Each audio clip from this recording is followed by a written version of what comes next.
Ray, what's it like to be the greatest three-point shooter in the history of the basketball game? I don't know what it's like. I don't know what it means. I haven't gotten any type of award. I'm glad to know that people in my generation think that I'm one of the best. It is not generational. It is not, you don't have an award. There's a thing called a record book. Have you ever checked it out lately?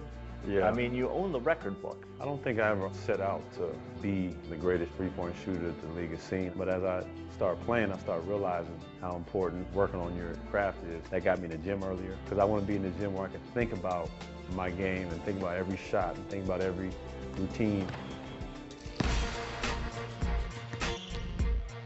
There is a compulsiveness that starts to develop.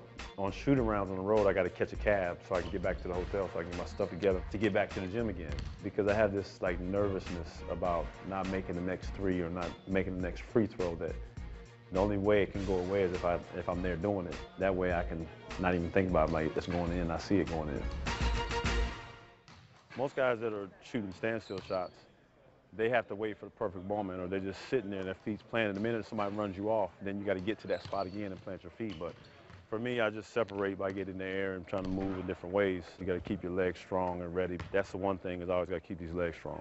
But in the fourth quarter, when your legs normally would be tired, that's when you hit your big shots. LeBron, shot clock at 3, Allen, good! I tried to train for endurance, so I got one more level to go to. I always try to catch the ball. You know, no matter how the ball comes, I always try to catch it, and I roll it, and my hands are across the threads. So in a perfect world, I always like it like this. I try to keep it, and I push it from here. So I don't think it ever gets over my head. Some people shoot, you know, with their ball right here. You know, my ball is always right, and it's right up here, and I push it that way. When you release the ball, do you ever kind of will it in and say, oh, come on, like the old Carlton Fisk with a home run? Very rarely. You never think about it. You almost don't even see the rim. You know, it's all body. It's almost like your muscle, your body just remembers it. You just go up and you shoot it, and the ball just goes up, and you've done it so many times, it just goes in.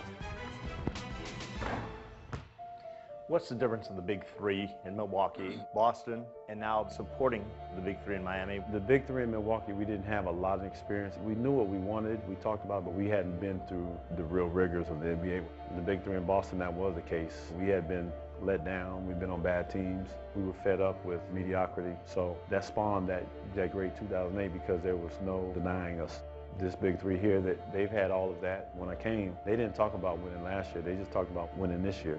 And that's something to me that showed great character in these guys. You've had so many memorable nights in your career. Take us through a couple of great moments. Rondo sets it up. Here's Allen with a deep three. If I think about it now, it's like in slow motion. Yes! 2,561, and that is the NBA record. I remember, I think it was Nate Robinson sitting on the bench, his hands in the air. Before the game, everybody was saying who was going to pass me the ball, because they were going to be in video and footage and pictures, whatever it may be.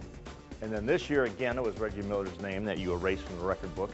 Most three-pointers in playoff history. He's still up there. I didn't erase his name. Shot clock running down. Here's Allen for three, and he is now #1 in NBA playoff history. One thing I can say that's great about Reggie is he set the bar for all of us. How long are you going to keep playing? I don't know. I think seeing kind of where I am, how my body feels after 82 games and then playoffs, you got to just give yourself the opportunity to just get away from it, to think about it. When it's all said and done, how do you want to have your legacy read? Just that anybody mentions my name, they say, well, this is the blueprint, this is how things have to be done. So that will always last in people's minds when it comes to shooting, when it comes to being professional, when it comes to being somebody that can be counted on.